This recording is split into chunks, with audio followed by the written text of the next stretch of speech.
இந்த ஆக்சிஜன் ஃபேமிலில sulphur di oxide ப்ரிப்பரேஷனை பார்த்துருக்கோம்.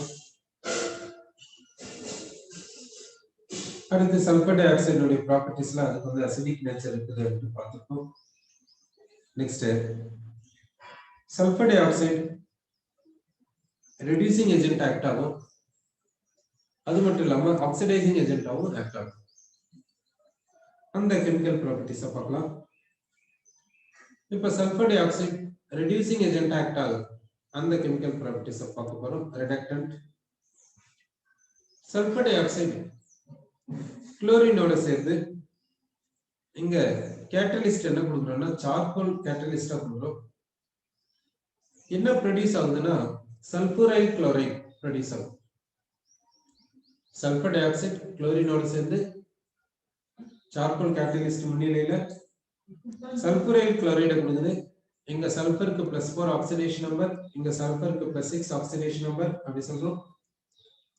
அடுத்து சல்ஃபர் டை ஆக்சைடு ஆக்சிஜனோட சேர்ந்து என்ன கேட்டலிஸ்ட்னா வெனடியம் பென்டாக்சைடு கேட்டலிஸ்ட். என்ன கிடைக்குதுன்னா சல்ஃபர் ட்ரை ஆக்சைடு கிடைக்கும். சல்ஃபர் டை ஆக்சைடு என்ன கொடுக்குதுன்னா சல்ஃபர் ட்ரை ஆக்சைடு கொடுக்கும். சல்ஃபர் டை ஆக்சைடுல சல்ஃபருக்கு +4, சல்ஃபர் ட்ரை ஆக்சைடுல சல்ஃபருக்கு +6. அடுத்து இங்க யாரு ரிடக்ஷனுக்கு போறாங்கன்னா இங்க ஆக்சிஜன் ரிடக்ஷனுக்கு இருக்குது, இந்த இடத்துல குளோரின் ரிடக்ஷனுக்கு இருக்குது. Next ferric. ஃபெரிக்க ஃபெரஸா கன்வெர்ட் பண்ணுது. ஃபெரிக்க ஃபெரஸா கன்வெர்ட் பண்ணுது இந்த சல்ஃபர் டை ஆக்சைடு கேஸ். அப்போ இது ஆக்சிடேஷன் போனோம்னா சல்ஃபர் வந்து +6க்கு மாறணும், அப்படின்னா சல்ஃபர் ட்ரை ஆக்சைடு. இந்த இடத்துல வாட்டர் இருக்கிறதுனால அது சல்ஃபூரிக் ஆசிடா மாறும். சோ அதனால சல்ஃபேட் என்று சொல்றோம். ஆக்வஸ் சொல்யூஷன்ல தான் இந்த ரியாக்ஷன் நடக்குது. இந்த ஈக்குவேஷனை இப்ப பேலன்ஸ் பண்ணலாம். 2 டைம்ஸ் ஃபெரிக் எடுத்துக்கிறோம். அடுத்து ஆக்சிஜனை பேலன்ஸ் பண்ணிடுறோம், ஹைட்ரஜனை பேலன்ஸ் பண்றோம். அசிடிக் மீடியமா இருக்கனால H+ கொடுக்கிறோம். Next permanganate. பெர்மாங்கனேட் Mn2+ மாறும். இங்க எப்படி ஃபெரிக் ஃபெரஸா மாறிச்சோ அது போல இங்க பெர்மாங்கனேட் Mn+2 மாறும். சல்ஃபர் டை ஆக்சைடு இங்க மாறி சல்ஃபேட்டா மாறிக்குது. சல்ஃபர் டை ஆக்சைடு சல்ஃபேட்டா மாறிக்குது. இப்போ இதை பேலன்ஸ் பண்ணிக்கலாம். பெர்மாங்கனேட் 2 டைம்ஸ் எடுத்துக்கிறோம், சல்ஃபர் டை ஆக்சைடு 5 டைம்ஸ் எடுத்துக்கிறோம். ஆக்சிஜனை பேலன்ஸ் பண்றோம், ஹைட்ரஜனை பேலன்ஸ் பண்றோம். அசிடிக் மீடியமா இருக்கனால H+. இதே போல பெர்மாங்கனேட் எப்படி Mn2+ மாறுதோ அசிடிக் மீடியத்துல, அதே போல டைக்ரோமேட் Cr2O7 அசிடிக் மீடியத்துல என்ன மாறுதுன்னா Cr3+ மாறுது. சல்ஃபர் டை ஆக்சைடு சல்ஃபேட்டா மாறுது. சல்ஃபர் டை ஆக்சைடு சல்ஃபேட்டா மாறுது.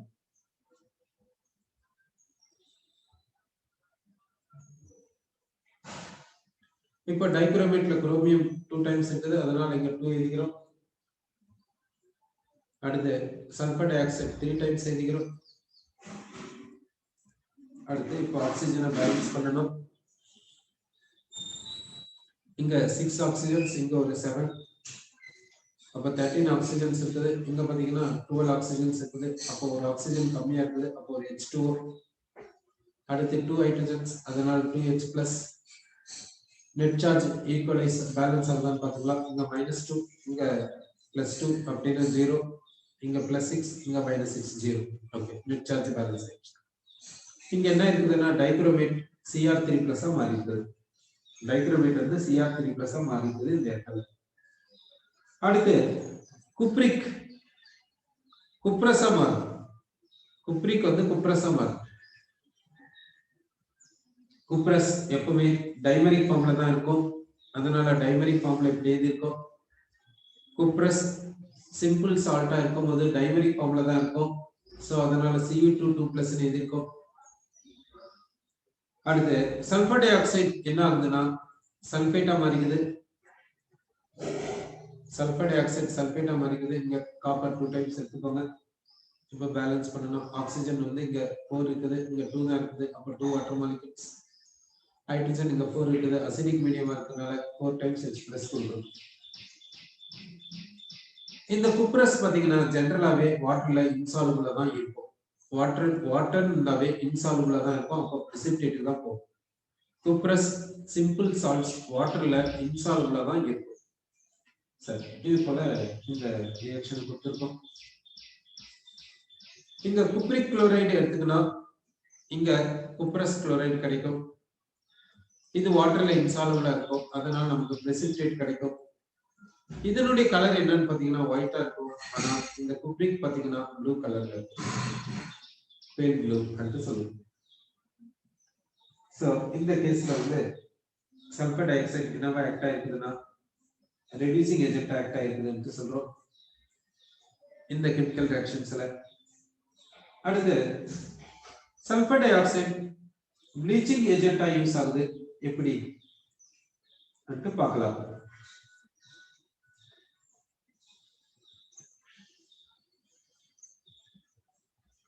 சல்பர் டை ஆக்சைடை வாட்டர்ல டிசால்வ் பண்றோம். இப்போ இந்த சல்பர்னுடைய ஆக்சிடேஷன் நம்பர் +4 வந்து +6 மாறுது. அப்போ சல்பர் ட்ரை ஆக்சைடு கிடைக்குது. அதாவது சல்பரிக் ஆசிட் கிடைக்கும். இங்க சல்பருக்கு +6 இங்க +4. அப்படின்னா இந்த சல்பர் ஆக்சிடேஷன் போயிருக்குது. இங்க யாரு ரிடக்ஷன் போறது பாசிபிலிட்டி இருக்குதுன்னா H+ மட்டும் தான் பாசிபிலிட்டி இருக்குது. வேற யாருக்கும் பாசிபிலிட்டி இல்ல.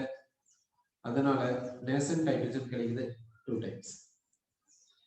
இந்த நேசன்ட் ஹைட்ரஜன் என்ன பண்ணுதுன்னா அன்வான்டட் கலரை கலர்லெஸ்ஸா மாத்துது. சோ இந்த நேசன்ட் ஹைட்ரஜன் அன்வான்டட் கலரை கலர்லெஸ்ஸா மாத்தறதுனால இந்த ப்ராசஸை ப்ளீச்சிங் என்று சொல்லலாம். ப்ளீச்சிங்னா என்ன? அன்வான்டட் கலரை ரிமூவ் பண்றது. சோ அன்வான்டட் கலர் கலர்லெஸ்ஸா மாறிடுதுன்னா அன்வான்டட் கலர் ரிமூவ் ஆயிருக்குது. அதனால என்னன்னு சொல்லலாம் ப்ளீச்சிங் நடந்திருக்குதுன்னு சொல்லலாம்.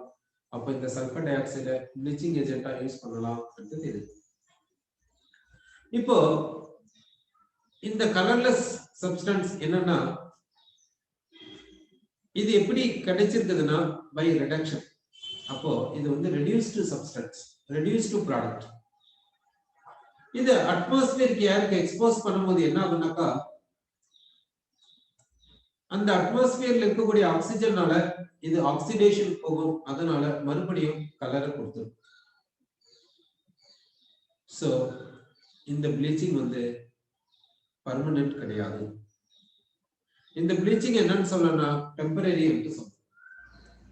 டெம்பரரி தான். ஆனா ஓசோன்ல கூட நம்ம ப்ளீச்சிங்க பார்த்தோம். அது என்னன்னு சொல்லணும்னா பர்மனன்ட் என்று சொல்றோம். ஓசோன்ல நம்ம ப்ளீச்சிங்க பார்த்தது என்னன்னு சொல்லிருக்கோம்னா பர்மனன்ட் என்று சொல்லிருக்கோம். ஆனா இங்க ப்ளீச்சிங்ன்றது என்னன்னு சொல்லணும்னா டெம்பரரின்னு சொல்றோம். ஏன்னா இது எப்படி வந்துருக்குதுன்னா ரிடக்ஷன்ல வந்துருக்குது. அப்ப ரெடியூஸ்டு சப்ஸ்டன்ஸ் இது. அப்ப இது அட்மாஸ்பியருக்கு ஏருக்கு எக்ஸ்போஸ் பண்ண என்ன ஆகும்? ஆக்சிடேஷனுக்கு போகும். ஆக்சிடேஷன் போச்சுன்னா மறுபடியும் என்ன கொடுக்கும்? கலரை கொடுத்துரும்.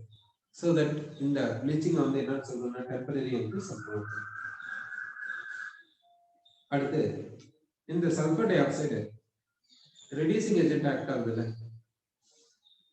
இது அசிடிக் மீடியத்துல எப்படி இருக்கும், பேசிக் மீடியத்துல எப்படி இருக்கும் என்று பார்க்கலாம். இந்த reducing nature tendency medium change ஆச்சுன்னா மாறுமா என்றதை நம்ம பார்க்க போறோம். இப்போ சல்பர் டை ஆக்சைடை எடுத்துக்கிறோம், மாய்ஸ்சர் கொடுக்குறோம். என்ன ஆகுதுன்னா இது ரெடியூசிங் ஏஜென்ட் ஆக்ட் ஆகணும். அப்படின்னா இந்த சல்பர் ஆக்சிடேஷன் போகணும். அப்ப இந்த +4 +6 மாறுதுன்னா சல்பரிக் ஆசிட் கொடுக்குது. சரி, இப்போ இதை பேலன்ஸ் பண்ணலாம். இந்த சல்பர் +4 +6 மாறி இருக்குதுங்க. +4 +6 மாறுதுன்னா ஆக்சிடேஷன். அப்படின்னா 2 எலக்ட்ரான்ஸ் லூஸ் பண்ணணும்.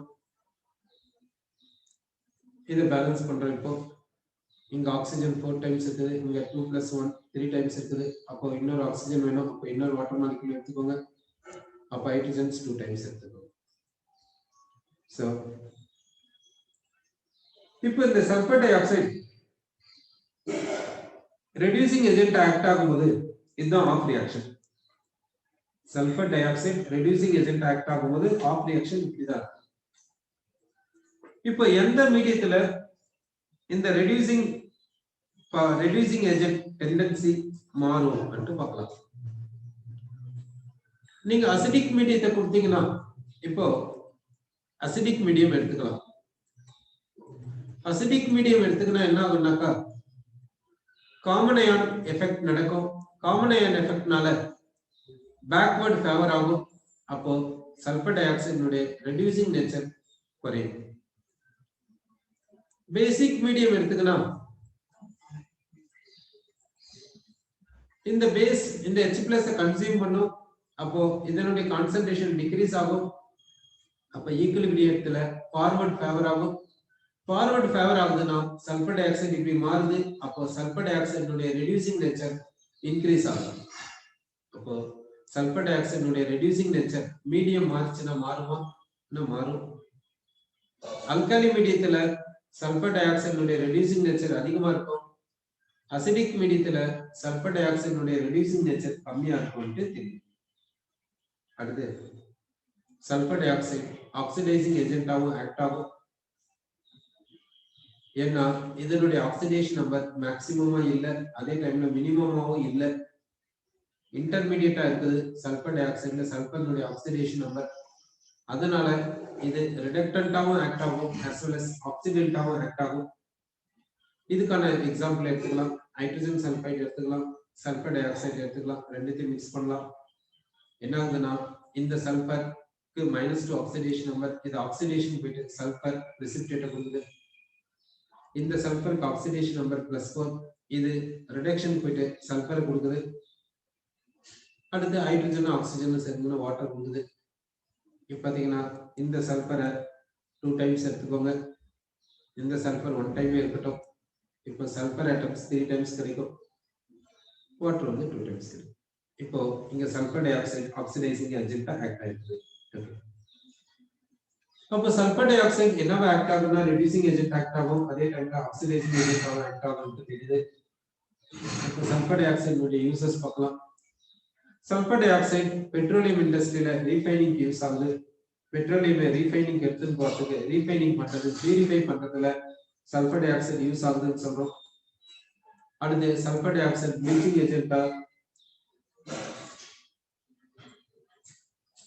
ஏஜென்ட்டா யூஸ் ஆகுதுன்னு சொல்றோம். நெக்ஸ்ட் சல்பர் டை ஆக்சைடு ஆன்டிக்ளோரா யூஸ் ஆகுதுன்னு சொல்றோம். ஆன்டிக்ளோர்னா என்ன அர்த்தம்னா ரிமூவல் ஆஃப் எக்ஸஸ் குளோரின். பாருங்க குளோரினை இது ரிமூவ் பண்ணுது, அதனால இது ஆன்டிக்ளோரா யூஸ் ஆகுது. அடுத்து டிஸ்இன்ஃபெக்டன்டா யூஸ் ஆகுது, ப்ரிசர்வேட்டிவா யூஸ் ஆகும். இந்த ஜூசஸ்ல எல்லாம் பாத்தீங்கன்னா கொஞ்சம் sulphur dioxide crystals add பண்ணுவாங்க, அதாவது ப்ரிசர்வேட்டிவ்காக. ரொம்ப நாள் அதை வந்து பாட்டில்ல ஸ்டோர் பண்ணி வைக்கணும்ன்றதுக்காக. அடுத்து லிக்விட் சல்பர் டை ஆக்சைடு சால்வெண்டா ஆக்ட் ஆகுது. லிக்விட் சல்பர் டை ஆக்சைடு சால்வெண்டா யூஸ் பண்றோம். நெக்ஸ்ட் நம்ம பார்க்கக்கூடியது என்னன்னா ஹைட்ரஜன் சல்பைடு H2S பத்தி பார்க்க போறோம்.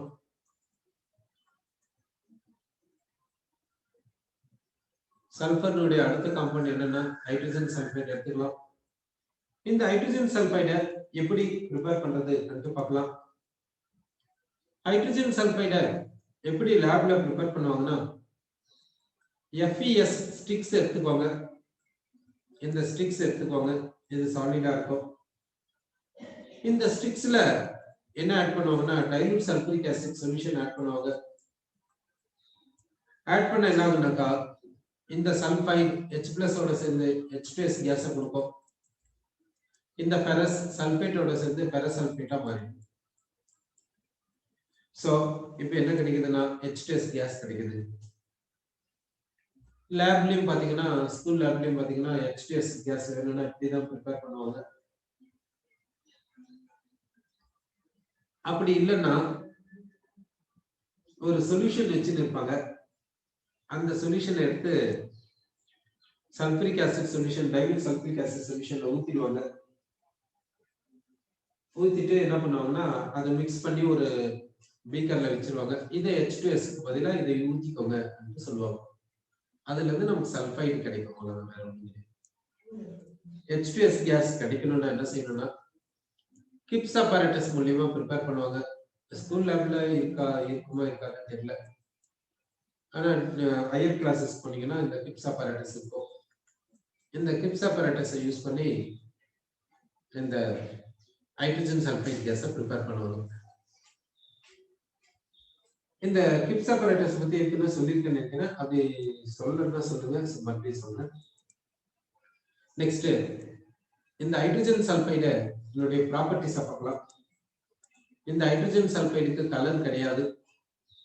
ஆனா ஸ்மெல் பார்த்தீங்கன்னா எப்படி இருக்குன்னா, எக்கு வந்து கெட்டு போயிடுச்சுன்னா எப்படி இருக்கும் ஸ்மெல், அந்த மாதிரி ஸ்மெல் இருக்கும் இந்த ஹைட்ரஜன் சல்பைடு. அதாவது ரோட்டன் எக் ஸ்மெல் என்று சொல்லுவோம் இந்த ஹைட்ரஜன் சல்பைடு. இது வாட்டர்ல ஸ்லைட்டா தான் டிசால்வ் ஆகும். அடுத்து இந்த H2Sக்கு வந்து அசிடிக் நேச்சர் இருக்குது, ஆசிட் ஆக்ட் ஆகுது. இதுக்கு அசிடிக் நேச்சர் பார்த்தீங்கன்னா டைபேசிக் ஆசிட். இது அப்படின்னா இது கிட்ட இருக்கக்கூடிய 2H+ அயான்ஸ் ஏதாவது கொடுக்க முடியும். அப்படின்னா இந்த H2S எப்படி H+ அயான்ஸ் கொடுக்குது அப்படின்னு பார்க்கலாம். இதை வாட்டர்ல டிசால்வ் பண்ணிக்கலாம். வாட்டர்ல டிசால்வ் ஆயிட்டு டிசோசியேட் ஆகும். டிசோசியேட் ஆயிட்டு H+ அயன் HS- அயன் கொடுக்குது. இந்த இதுக்கு ஈக்விலிபிரியம் கான்ஸ்டன்ட் Ka1 சொல்லுவோம். இந்த Ka1 நியர்லி 10⁻⁷ இருக்கும்.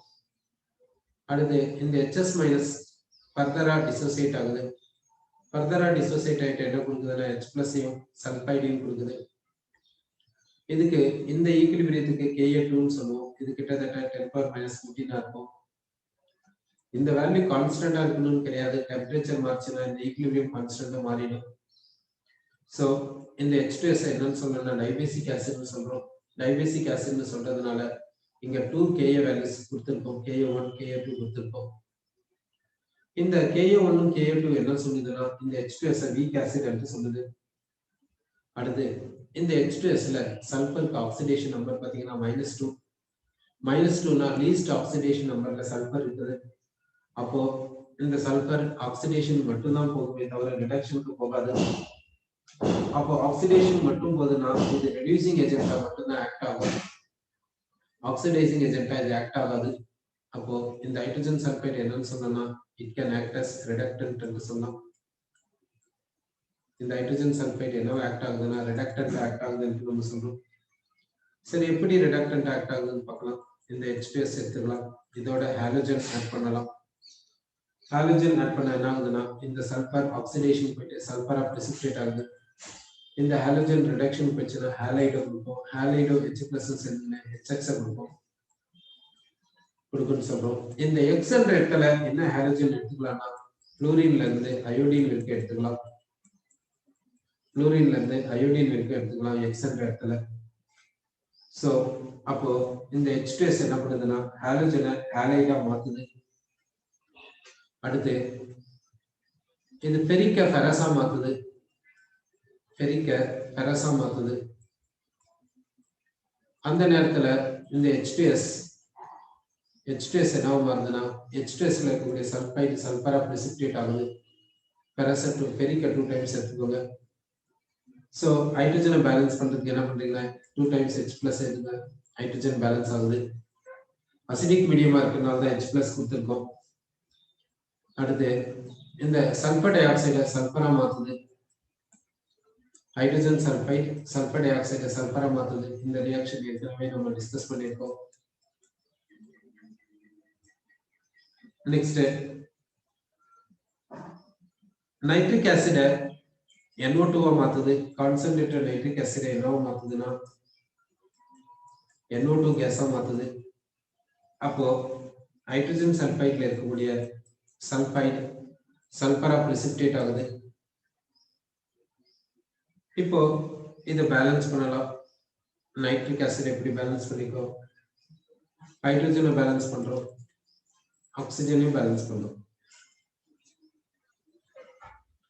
அப்போ கார்ன் நைட்ரிக் ஆசிட் என்னவோ கன்வெர்ட் ஆகுதுன்னா NO2 கேஸா கன்வெர்ட் ஆகுது. அதே போல கார்ன் சல்பூரிக் ஆசிட் என்னவோ கன்வெர்ட் ஆகுதுன்னு பார்க்கலாம்.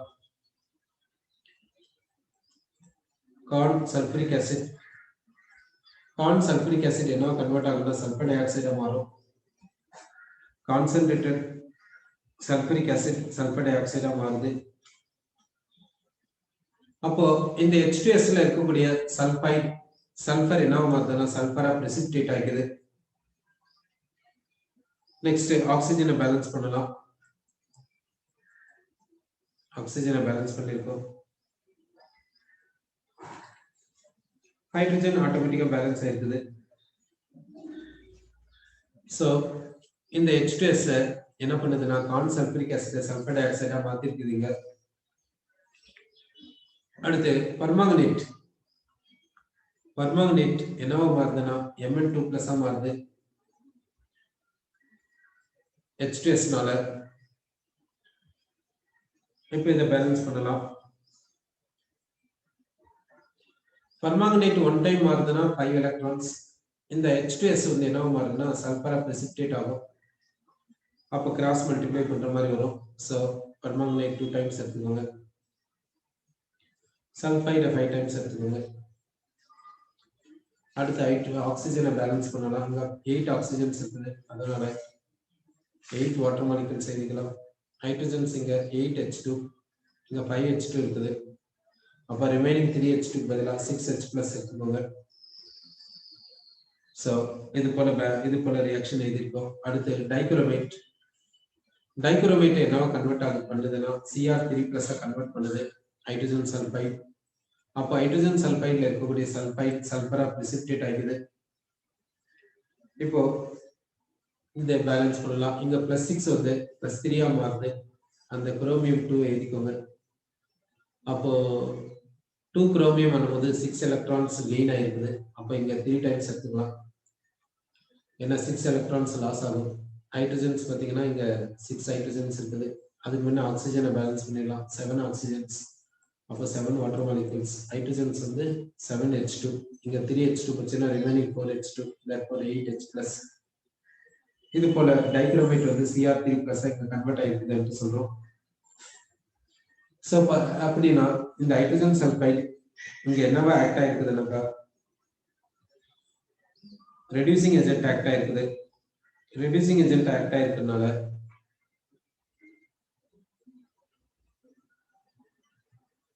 இந்த சப்ஸ்டன்சஸ் எல்லாம் ரிடக்ஷனுக்கு போயிருக்குது என்று சொல்றோம். அடுத்து இந்த ஹைட்ரஜன் சல்பைட் கேஸை ட்ரை பண்ணணும்னா என்ன செய்யலாம்? ட்ரை பண்ணணும்னா ட்ரையிங் ஏஜென்ட் யூஸ் பண்ணோம். ட்ரையிங் ஏஜென்ட்டா நம்ம என்ன யூஸ் பண்ணுவோம்னா கார்ன் சல்பூரிக் ஆசிட் யூஸ் பண்ணுவோம். கார்ன் சல்பூரிக் ஆசிட் ட்ரையிங் ஏஜென்ட் என்று சொல்லுவோம். ஏன்னு பாத்தீங்கன்னா அது வாட்டரோட அதுக்கு அஃபினிட்டி அதிகம். வாட்டரோட ஹைட்ரஜன் பாண்டிங் போகும். அதனால கார்ன் சல்பூரிக் ஆசிட் ட்ரையிங் ஏஜென்ட் என்று சொல்றோம். H2S கேஸை ட்ரை பண்றதுக்கு கார்ன் சல்பூரிக் ஆசிட் ட்ரையிங் ஏஜென்ட்டா யூஸ் பண்ணலாமா சொல்லுங்க. H2S கேஸை ட்ரை பண்றதுக்கு கார்ன் சல்பூரிக் ஆசிட் ட்ரையிங் ஏஜென்ட்டா யூஸ் பண்ணலாமா பண்ணக்கூடாதா யோசிச்சு சொல்லுங்க. நெக்ஸ்ட் எதை பத்தி பார்க்க போறோம்னா ஆக்சி ஆசிட்ஸ் ஆஃப் சல்பர்.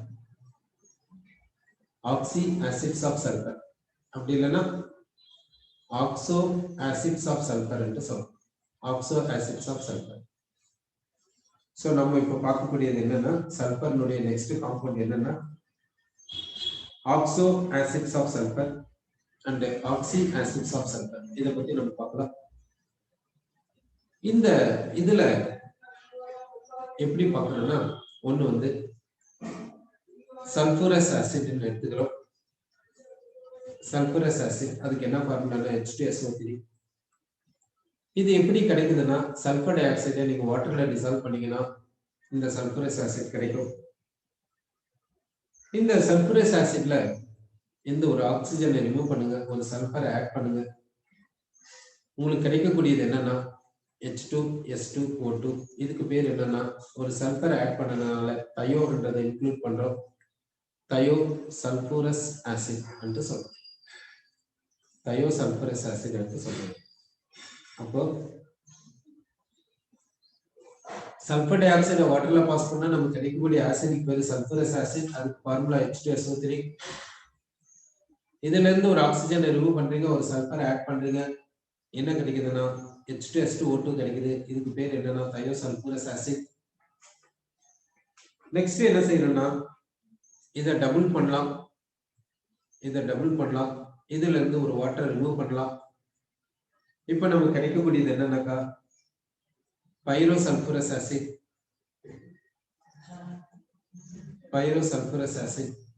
இதுக்கு இன்னொரு பேர் என்னன்னா டை சல்பூரஸ் ஆசிட் என்று சொல்லுவோம். ஏன்னா இதை 2 டைம்ஸ் பண்ணிட்டு இதுல இருந்து வாட்டர் மாலிகுலை ரிமூவ் பண்றதுனால தான் எனக்கு கிடைக்குது. அதனால இதுக்கு பேரு பைரோ சல்பூரஸ் ஆசிட் இல்லைன்னா டை சல்பூரஸ் ஆசிட். இதுல இருந்து ஒரு ஆக்சிஜனை ரிமூவ் பண்ணிக்கலாம். இதுல இருந்து ஒரு ஆக்சிஜனை ரிமூவ் பண்ணிட்டீங்கன்னா கிடைக்கக்கூடியது என்னன்னாக்கா டை தயோனஸ் ஆசிட். என்ன கிடைக்குதுன்னா டை தயோனஸ் ஆசிட் கிடைக்குது. இதுக்கு பேரு இன்னொரு பேர் என்னன்னு பாத்தீங்கன்னா ஐப்போ சல்பூரஸ் ஆசிட். கிடைக்குது நம்ம சொல்றோம்.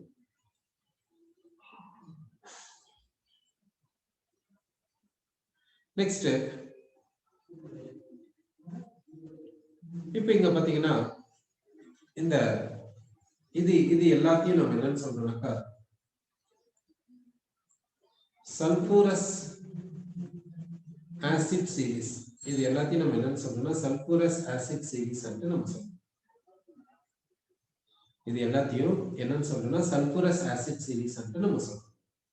சரி, அப்போ ஆக்சோ ஆசிட்ஸ் ஆஃப் சல்பர்ல ஒன்னு வந்து சல்பூரஸ் ஆசிட் சீரிஸ், இன்னொன்னு என்னன்னு பாத்தீங்கன்னா சல்பூரிக் ஆசிட் சீரிஸ் இன்னொன்னு. சரி, இப்ப இந்த இடத்துல என்ன क्वेश्चन கேட்டேன்னா H2S கேஸை கார்ன் சல்பூரிக் ஆசிடை யூஸ் பண்ணி ட்ரை பண்ண முடியுமானா நீங்க என்ன சொல்றீங்கன்னா முடியாதுன்னு சொல்றீங்க. இது முடியாது. ஏன் இது முடியாதுன்னு பாத்தீங்கன்னா H2S கேஸ் கார்ன் சல்பூரிக் ஆசிடோட ரியாக்ஷனுக்கு போகும். கார்ன் சல்பூரிக் ஆசிட் சல்பர் டை ஆக்சைடா மாறும், H2S சல்பரா பிரெசிபிடேட் ஆகும். அதனால H2S கேஸை ட்ரை பண்றதுக்கு கார்ன் சல்பூரிக் ஆசிடை ட்ரையிங் ஏஜென்ட்டா யூஸ் பண்ண முடியாது. நீங்க சொன்னது கரெக்ட். அடுத்து நம்ம பார்க்கக்கூடியது இந்த சல்பூரஸ் ஆசிட் சீரிஸ்ல இருக்கக்கூடிய இந்த ஆக்சோ ஆசிட்ஸ்னுடைய ஸ்ட்ரக்சர்ஸ் நம்ம பார்க்கலாம். இப்ப இதுல பாத்தீங்கன்னா இது எல்லாமே எந்த கேட்டகரியில வருதுன்னாக்கா டைபேசிக் ஆசிட்ல தான் வரும். எல்லாமே டைபேசிக் ஆசிட்ல தான். இது எல்லாமே இந்த ஆக்சோ ஆசிட்ஸ் ஆஃப் சல்பர் எல்லாமே டைபேசிக் ஆசிட்ல தான் வரும். அடுத்து இந்த கேஸ்ல எல்லாத்துக்குமே சல்பருக்கு sp3 ஹைபிரிடேஷன் இருக்கு. சல்பருக்கு ஹைபிரிடேஷன் என்னன்னு பாத்தீங்கன்னா sp3 நம்ம சார். இப்போ இதனுடைய ஸ்ட்ரக்சர்ஸ் எப்படி இருக்கும் பார்க்கலாம். ஃபர்ஸ்ட் H2SO3 எடுத்துக்கலாம். H2SO3க்கு ஸ்ட்ரக்சரை பார்க்க போறோம். சல்பர் எழுதிக்கோங்க. இது வந்து என்னன்னா டைபேசிக் ஆசிட் அப்படின்னா இதுல 2 OH குரூப்ஸ் கண்டிப்பா இருக்கணும். சோ 2 OH குரூப்ஸ் எழுதிரும். இந்த ஆக்சிஜன் சல்பரோட சிங்கிள் பாண்ட ஃபார்ம் பண்ணுது இப்படி. இப்போ ரிமைனிங் என்ன இருக்குதுன்னா ஒரு ஆக்சிஜன் இருக்குது. அந்த ஆக்சிஜனை சல்பரோட டபுள் பாண்ட் கொடுத்துருங்க. சல்பருடைய வேலன்சி ஷெல்ல 6 எலக்ட்ரான்ஸ் இருக்கும். 6 எலக்ட்ரான்ஸ்ல 4 எலக்ட்ரான்ஸ் பாண்டிங்க்கு போயிருக்குது. ரிமைனிங் 2 எலக்ட்ரான்ஸ் எப்படி லோன் பேரா எழுதிக்கலாம். சோ இதுதான் என்னன்னா சல்பரஸ் ஆசிட் H2SO3. இதுல டைபேசிக் ஆசிடா இது வருதான்னு பாத்தீங்கன்னா 2 OH குரூப்ஸ் இருக்குது. அதனால டைபேசிக் ஆசிடா வருது. sp3 ஹைபிரிடேஷன் வந்தா பாருங்க எத்தனை சிக்மா பாண்ட்ஸ்னா 3 சிக்மா பாண்ட்ஸ் ஒரு லோன் பேர் இருக்குது. அதனால sp3 ஹைபிரிடேஷன் வருது. இப்போ இந்த பை பாண்ட் என்ன பை பாண்டா வரும்னு நினைக்கிறீங்க? இதுல இந்த சல்பருக்கு sp3 ஹைபிரிடேஷன் வரதுனால இதனுடைய வேலன்சி ஷெல்ல இருந்த எல்லா p ஆர்பிட்டால்ஸ் இன்டர்மிக்சிங் போயிடுச்சு. அப்போ இதால பை பாண்டிங்க்கு தேவையான p ஆர்பிட்டால் இதால கொடுக்க முடியாது. அப்போ இதால என்ன கொடுக்க முடியும்னா ஒரே ஒரு பாசிபிலிட்டி என்னன்னு பாத்தீங்கன்னா d ஆர்பிட்டால மட்டும்தான் கொடுக்க முடியும். அதனால நீங்க சொன்ன மாதிரி இங்க இந்த பை பாண்டிங் பேர் என்னன்னா d pi p pi. Sulphur d கொடுக்கும், ஆக்சிஜன் p சல்பர் ஆல p கொடுக்க முடியாது. ஏன்னா இது கிட்ட இருந்த வேலன்சி ஷெல்ல இருந்த 3 p ஆர்பிட்டால்ஸையும் இன்டர்மிக்சிங்க்கு கொடுத்ததுனால இப்போ இது கிட்ட இல்ல. அதனால பை பாண்டிங்க்கு கொடுக்க முடியாது. இப்போ இதுல இருந்து ஒரு ஆக்சிஜனை ரிமூவ் பண்ணுங்க, அதுக்கு பதிலா ஒரு சல்பரை ஆட் பண்ணுங்க. உங்களுக்கு என்ன கிடைக்கும்னா H2S2O2 கிடைக்கும். அதுக்கு பேர் என்னன்னா தயோசல்பூரஸ் ஆசிட். அதை பார்க்கலாம் நம்ம இப்போ. எந்த ஆக்சிஜனை ரிமூவ் பண்ண போறோம்னா இந்த ஆக்சிஜனால ரிமூவ் பண்ண போறோம். இந்த ஆக்சிஜனை கிடையாது. இந்த ஆக்சிஜனுக்கு பதிலாக சல்பரை கொடுக்க போறோம். அப்போ என்ன கிடைக்குதுன்னு பாத்தீங்கன்னாக்கா அந்த OH குரூப்ஸை அப்படியே நம்ம எழுதிடலாம். அதுல எந்த ஒரு சேஞ்சும் வராது. லோன் பேரையும் அப்படியே எழுதிருங்க. ஏன் OHல இருக்கக்கூடிய ஓக்கு பதிலாக சல்பர் வரக்கூடாதுன்னு பாத்தீங்கன்னா OH குரூப்பா இருந்தாதான் இதால H+ கொடுக்க முடியும். அதே இது SH இருந்துச்சுன்னா H+ கொடுக்க முடியாது. SH இருந்துச்சுன்னா அதுக்கு அசிடிக் நேச்சர் ரொம்ப ரொம்ப கம்மியா இருக்கும். ஆனா சல்பூரஸ் ஆசிட் அது போல வரதில்லை. சல்பூரஸ் ஆசிட்ல இருக்கக்கூடிய அசிடிக் நேச்சர் H2S மாதிரி கிடையாது. அதனால இந்த ஆக்சிஜனை டபுள் பாண்ட் பதிலாக டபுள் பாண்ட் சல்பர் கொடுங்க. இந்த OHல இருக்கக்கூடிய ஆக்சிஜனுக்கு பதிலாக சல்பர் கொடுக்காதீங்க. அப்போ தயோசல்பூரஸ் ஆசிட் வேணும்னா இந்த டபுள் பாண்ட் ஓக்கு பதிலாக டபுள் பாண்ட் சல்பரை கொடுத்துடலாம். இப்போ இந்த சல்பர்னுடைய ஆக்சிடேஷன் நம்பர்ஸ் என்னன்னு நம்ம பார்க்க போறோம். சல்பர்னுடைய ஆக்சிடேஷன் நம்பர் வேணும்னா என்ன செய்றீங்கன்னாக்கா இப்போ நமக்கு தேவை சல்பர்னுடைய ஆக்சிடேஷன் நமக்கு தேவை. இங்க சல்பருக்கு என்ன ஆக்சிடேஷன் நம்பர்னு பாத்தீங்கன்னா +4 வரும். ஆக்சிஜனுக்கு பாத்தீங்கன்னா -2 வரும். ஆக்சிஜனுக்கு -2 வந்து சொல்றோம்.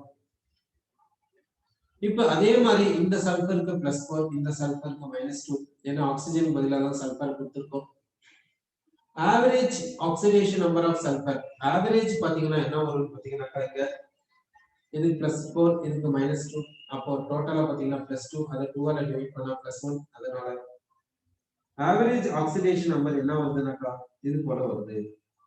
Average oxidation number of sulphur. இது கரெக்டா நம்ம எதுக்கு ஒரு முறை செக் பண்ணி பார்த்தலாம். இப்போ என்ன செய்யலாம்னா இந்த 2 ஹைட்ரஜன்ஸ் இருக்குது. 2 ஹைட்ரஜன்ஸ்க்கு +2 கொடுக்கலாம். 2 ஆக்சிஜன்ஸ் இருக்குது, அதுக்கு -4 கொடுக்கலாம். 2 சல்பர் இருக்குது, நெட் சார்ஜ் 0. அப்போ ஒரு சல்பருக்கு என்ன ஆக்சிடேஷன் நம்பர் வரும்னு பாருங்க. என்ன வருதுன்னா +1 வருது. ஸோ ஆவரேஜ் ஆக்சிடேஷன் நம்பர் என்னன்னு சொன்னோம்னா +1 என்று சொல்லலாம். சரி, அடுத்து இந்த சல்பூரஸ் ஆசிடை டபுள் பண்ணி வாட்டர் ரிமூவ் பண்ணா என்ன கிடைக்கும் பார்த்தோம்னா நம்ம டை சல்பூரஸ் ஆசிட் இல்லைன்னா பைரோ சல்பூரஸ் ஆசிட் கிடைக்கும் சொல்லியிருக்கோம்.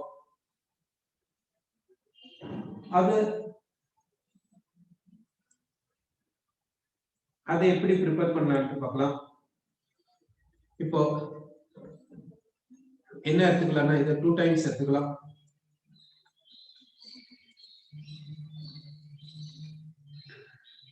இது இப்போ 2 டைம்ஸ் எடுத்துக்கிறோம்.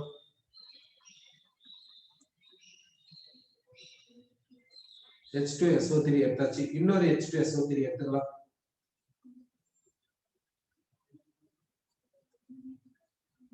இன்னொரு H2SO3 எடுத்தாச்சு.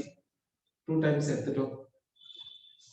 இப்போ இங்க வாட்டர் ரிமூவ் பண்ணிட்டு இந்த ரெண்டுத்தையும் ஜாயின் பண்ணி வாட்டர் ரிமூவ் பண்ணா நம்ம எக்ஸ்பெக்ட் பண்ணக்கூடியது என்னன்றது பார்க்கலாம். என்ன நம்ம எக்ஸ்பெக்ட் பண்ணுவோம்னு பாத்தீங்கன்னாக்கா நம்ம எக்ஸ்பெக்ட் பண்ணக்கூடியது இது. நம்ம இததான் எக்ஸ்பெக்டேஷன் பண்றோம். இதை டபுள் பண்ணி வாட்டர் ரிமூவ் பண்ணா நமக்கு கிடைக்கக்கூடியது இது. இதுக்கு பேர் வந்து பைரோ சல்பூரஸ் ஆசிட் இல்லைன்னா டை சல்பூரஸ் ஆசிட்னு சொல்லுவோம். எக்ஸ்பெக்டேஷன் இது. எக்ஸ்பெரிமெண்ட் என்ன சொல்லுதுன்னா இந்த பைரோ சல்பூரஸ் ஆசிட்ல SOS லிங்கேஜ் கிடையாது, SS லிங்கேஜ் மட்டும்தான் இருக்குது என்று சொல்லுது. அப்போ எக்ஸ்பெரிமெண்ட் என்ன சொல்லுதுன்னா SOS லிங்கேஜ் இல்ல, SOS லிங்கேஜ் கிடையாது, SS லிங்கேஜ் தான் இருக்குது இந்த பைரோசல்பரஸ் ஆசிட்ல என்று சொல்லுங்க. அப்போ நம்ம எக்ஸ்பெக்ட் பண்ணது பிரகாரம் எக்ஸ்பெரிமெண்ட்ல இல்ல. சரி, அப்ப எக்ஸ்பெரிமெண்ட் என்ன சொல்லுதோ அதே மாதிரி எழுதிடலாம். எக்ஸ்பெரிமெண்ட் பிரகாரம் SS பாண்ட் தான் கொடுக்கணும். சரி, SS பாண்ட கொடுத்துடலாம். இப்போ என்னென்ன இருக்குது என்று பாத்தீங்கன்னா, இப்போ இங்க வந்து 2 OH குரூப்ஸ் இருக்குது. இங்க இந்த பக்கம் ஒரு OH குரூப், இந்த ஒரு பக்கம் ஒரு OH குரூப் கொடுத்துடலாம். ஒரு OH குரூப் இந்த பக்கம் கொடுங்க, ஒரு OH குரூப் இந்த பக்கம் கொடுங்க. அடுத்து இந்த சல்பர் கிட்ட ஒரு டபுள் பாண்ட் இருக்குது, இந்த சல்பர் கிட்ட ஒரு டபுள் பாண்ட் இருக்குது, அதையும் கொடுத்துடலாம். இப்போ எல்லாமே கொடுத்தாச்சு. இப்போ பெண்டிங் என்னன்னா, நம்ம எக்ஸ்பெக்ட் பண்ணது என்னன்னா SOS லிங்கேஜ், அதுல இருந்த ஒரு ஆக்சிஜன். இப்போ SOS லிங்கேஜ் இல்லன்றது கன்ஃபார்ம் ஆயிடுச்சு. என்ன எக்ஸ்பெரிமெண்ட் இல்லைன்னு சொல்லுது, SS லிங்கேஜ் தான் இருக்குன்னு சொல்லுது. அப்ப இந்த ஆக்சிஜனை யாரு கொடுத்துருதுன்னா, ஏதாவது ஒரு சல்பர் கொடுத்துருங்க, ஏதாவது ஒரு சல்பர் கொடுத்துறோம். இந்த சல்பர் கிட்ட லோன் பேர் இருக்குது. இது போலதான் பைரோசல்பரஸ் ஆசிட் இருக்குதுன்ட்டு எக்ஸ்பெரிமெண்ட் சொல்லுது. பொதுவா பைரோ வேணும்னா டபுள் பண்ணி வாட்டர் ரிமூவ் பண்ணுவோம். அதே மாதிரிதான் இங்கேயும் பண்ணி எக்ஸ்பெக்ட் பண்ணோம். ஆனா எக்ஸ்பெரிமெண்டா அது மாதிரி கிடையாது. இந்த பைரோசல்பரஸ் ஆசிட்ல கவனம் வச்சுக்கோங்க, SOS லிங்கேஜ் கிடையாது, SS லிங்கேஜ் மட்டும்தான் இருக்குது. எக்ஸ்பெக்டேஷன் போல இது இல்லைன்றது தெரியுது. இப்ப இந்த சல்பருக்கு ஆக்சிடேஷன் நம்பர் என்னன்றது பார்க்கலாம். சல்பருக்கு இங்க ஆக்சிடேஷன் நம்பர் என்ன வரும்னு பாத்தீங்கன்னாக்கா, இந்த சல்பருக்கு +5 வரும், இந்த சல்பருக்கு +3 வரும். எப்படின்னு பாத்தீங்கன்னா, இதனால -2, இது -2, இது -1, ஏன்னா H இருக்கனால -1 நெட்டா, OH க்கு -1, அதனால +5 கொடுத்தோம். இங்க பாத்தீங்கன்னா இந்த ஆக்சிஜனுக்கு -2, இந்த OH க்கு -1, அதனால இங்க +3 கொடுத்தோம். நீங்க இந்த பாண்ட கன்சிடர் பண்ணிக்கல, ஏன்னா ரெண்டுமே சல்பர் தான், அதனால கன்சிடர் பண்ணிக்கல. சரி, அடுத்து இதுல இருந்து ஒரு ஆக்சிஜனை ரிமூவ் பண்ணிட்டா என்ன கிடைக்கும்னா, டைதயோனஸ் ஆசிட் கிடைக்கும், இல்ல ஹைப்போசல்பரஸ் ஆசிட் கிடைக்கும். எந்த ஆக்சிஜனை ரிமூவ் பண்ணலாம்னா, இங்க இருக்கக்கூடிய இந்த எக்ஸஸ் ஆக்சிஜனை ரிமூவ் பண்ணிடுங்க. சோ என்ன கிடைக்குதுன்னு பாத்தீங்கன்னா, சோன்ஸ் கிடைக்கும், சோன்ஸ் கிடைக்குது. இதுகிட்ட ஒரு லோன் பேர் இருக்குது, இதுகிட்டயும் ஒரு லோன் பேர் இருக்குது. இது வந்து எக்ஸ்பெக்ட் பண்றோம், எக்ஸ்பெரிமெண்டால இப்படிதான் கிடைக்குது. சோ எக்ஸ்பெக்டேஷன் கரெக்டா தான் இருக்குது. இதுக்கு பேர் ஹைப்போசல்பரஸ் ஆசிட் இல்லைன்னா டைதயோனஸ் ஆசிட். இதுல சல்பருக்கு ஆக்சிடேஷன் நம்பர் என்னன்னு பாத்தீங்கன்னா +3 வரும். சல்பருக்கு ஆக்சிடேஷன் நம்பர் எப்படி +3 வருதுன்னா, இந்த இதுக்கு -2, இந்த OH க்கு -1, அப்போ -3, அப்போ இதுக்கு +3. இது ரெண்டும் சேமா இருக்கனால சல்பர் சல்பர் இருக்கனால இது கன்சிடர். இந்த பாண்ட கன்சிடர் பண்ண வேண்டாம். இந்த சல்பருக்கு +3 கொடுங்க, இந்த சல்பருக்கும் +3 கொடுங்க. இதுதான் இப்ப நம்ம டிஸ்கஸ் பண்ணதான் சல்பரஸ் ஆசிட் சீரிஸ் நம்ம சொல்றோம். அடுத்து நம்ம பார்க்கக்கூடியது என்னன்னா sulphuric acid series. Sulphuric acid series, sulphuric acid சீரிஸ்ல வரக்கூடியது ஃபர்ஸ்ட் என்னன்னாக்கா, ஃபர்ஸ்ட் வந்து சல்பூரிக் ஆசிட் வருது H2SO4. H2SO4 க்கு பேர் என்ன சொல்லலாம், சல்பூரிக் ஆசிட் என்று பேர் சொல்லலாம். இதுல இருந்து ஒரு ஆக்சிஜனை ரிமூவ் பண்ணுங்க, ஒரு சல்பர் ஆட் பண்ணுங்க, என்ன கிடைக்கும்னாக்கா H2S2O3 சொல்லலாம். இதுக்கு பேர் என்னன்னா thio sulphuric acid, thio sulphuric acid. இதை டபுள் பண்ணுங்க, வாட்டர் ரிமூவ் பண்ணுங்க, அப்ப கிடைக்கிறது என்னன்னு பாருங்க. சோ இப்ப என்ன பண்ணிருக்கீங்கன்னா டபுள் பண்ணிருக்கீங்க, சல்பூரிக் ஆசிட வாட்டர் ரிமூவ் பண்றீங்க, உங்களுக்கு என்ன கிடைக்கும்னா பைரோ சல்பூரிக் ஆசிட் கிடைக்கும். பைரோ சல்பூரிக் ஆசிட்